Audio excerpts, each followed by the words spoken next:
Assalamualaikum warahmatullahi wabarakatuh. Perkenalkan, nama saya Muhammad Maulana. Di sini saya akan membawakan sedikit materi guna menyelesaikan tugas ujian akhir semester dengan tema pemeliharaan Al-Quran pada masa Nabi dan Khulafaur Rasyidin, setelah masa Nabi dan Khulafaur Rasyidin sampai masa kini. Tanpa membuang waktu lebih banyak, di sini saya akan sedikit menjelaskan tentang pemahaman saya mengenai pemeliharaan Al-Quran pada masa Nabi dan Khulafaur Rasyidin, setelah masa Nabi dan Khulafaur Rasyidin sampai masa kini. Sebagai umat Islam, seharusnya kita wajib memahami serta mengerti dan dapat mengimplementasikan nilai atau ajaran-ajaran yang bersumber dari Al-Quran, karena Al-Quran adalah sebuah kalamullah yang wajib kita jadikan pedoman dalam hidup.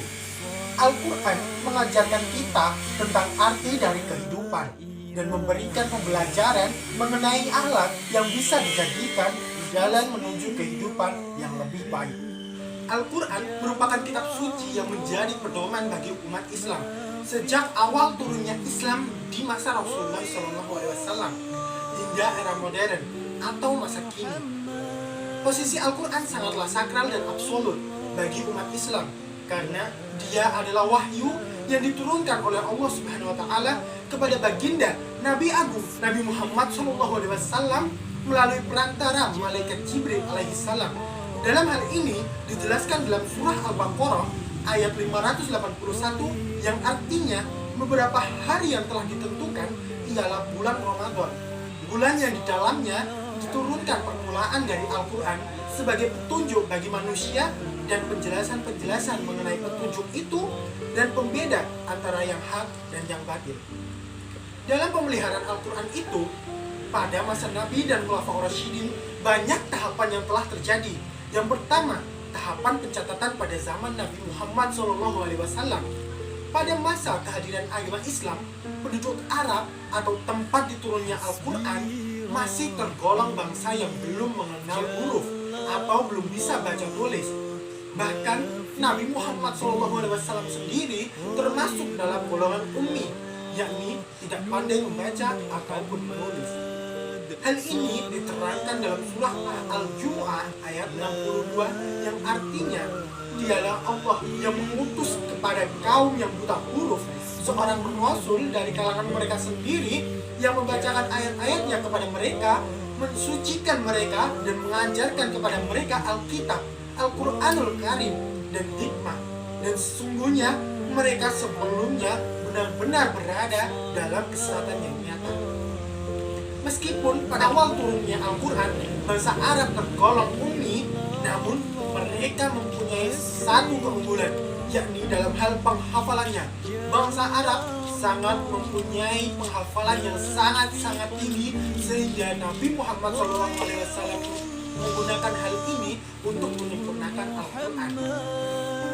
Dan kedua, tahap penghimpunan pada masa Abu Bakar As-Siddiq. Penghimpunan Al-Quran pada satu mushaf baru dilakukan pada masa Khalifah Abu Bakar As-Siddiq pada tahun 11 sampai 13 Hijriah atau 632 sampai 634 Masehi.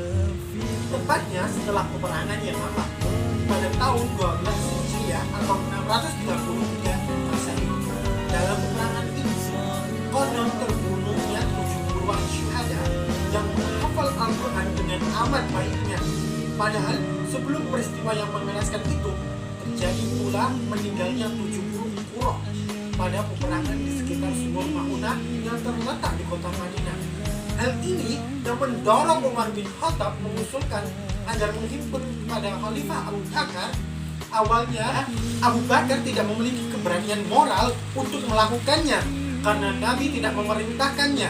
Namun atas desakan kuat Umar bin Khattab dengan dalil kemaslahatan umat dan pelestarian Al-Quran, maka Abu Bakar menerima saran Umar. Maka dari itu Abu Bakar mengangkat semacam panitia atau lajnah Al-Quran yang terdiri atas 4 orang. Dengan komposisi kepanitiaannya Zaid bin Thabit sebagai ketua dan 3 lainnya yakni Utsman bin Affan, Ali bin Abi Thalib dan Ubay bin Ka'ab sebagai anggota. Yang ketiga, tahap penggandaan di zaman Khalifah Utsman bin Affan. Pada zaman Khalifah Utsman bin Affan, Hudzaifah ibnu Yaman memberitahukan bahwa di kalangan kaum muslimin di beberapa daerah terutama perselisihan mengenai bacaan Al-Quran, Hudzaifah mengusulkan untuk menyalin dan memperbanyak Al-Quran yang telah dihimpun pada masa Abu Bakar Asy-Siddiq untuk dikirimkan ke beberapa daerah perselisihan kaum muslimin dengan harapan perselisihan tersebut tidak berlarut-larut. Maka dari itu, Utsman membentuk panitia 4 yang diketuai Zaid bin Sabit dan Abdullah ibnu Zubair, Zaid ibnu Al-As dan Abu Rahman bin Haris bin Hisham sebagai anggotanya. Itulah sedikit pemaparan mengenai pemeliharaan Al-Quran pada masa Nabi dan Khulafaur Rasyidin. Selanjutnya kita membahas mengenai pemeliharaan Al-Quran pada masa setelah Nabi dan Khulafaur Rasyidin. Setelah melalui proses pengumpulan pada masa Khalifahan Abu Bakar dan kodifikasi mushaf pada masa Khalifah Utsman bin Affan, kaum muslimin terus melakukan pemeliharaan Al-Quran secara terus-menerus dari generasi ke generasi. Bentuk pemeliharaan itu pun bermacam-macam sesuai dengan karakteristik dan kemampuan generasi di mana mereka hidup. Yang pertama yakni memperindah penulisan. Tulisan yang biasanya digunakan pada abad ke-7 Masehi, yakni pada masa Rasulullah SAW, hanya terdiri atas simbol dasar yang hanya melukiskan struktur konsonan dari sebuah kata dan bahkan sering mengandung kekaburan. Yang kedua, percetakan Al-Quran. Sejak abad 16 Masehi, ketika mesin cetak dari tipe yang dapat digerakkan mulai dipergunakan pertama kali di Eropa dan kemudian diperkenalkan ke seluruh dunia. Al-Quran pertama kali dicetak dengan mesin yang dapat digerakkan atau dipindah-pindahkan di Hamburg, Jerman pada tahun 1694 atau pada abad ke-12 Hijriah. Yang ketiga, pemeliharaan Al-Quran pada masa kini. Negara-negara yang berpenduduk mayoritas muslim, contohnya Mesir, proses pemeliharaan Al-Quran dilakukan antara lain dengan cara menghafal. Di sekolah-sekolah awaliyah, murid-muridnya diwajibkan menghafal Al-Quran. Hafalan ini menjadi syarat mutlak bila ingin meneruskan ke jenjang yang lebih tinggi. Di Asia, hal ini hanya berlaku di sekolah-sekolah tertentu, pesantren, madrasah, dan beberapa perguruan tinggi. Selain melalui hafalan, pemeliharaan Al-Quran juga dilakukan dengan menggelar acara-acara perlombaan Al-Quran.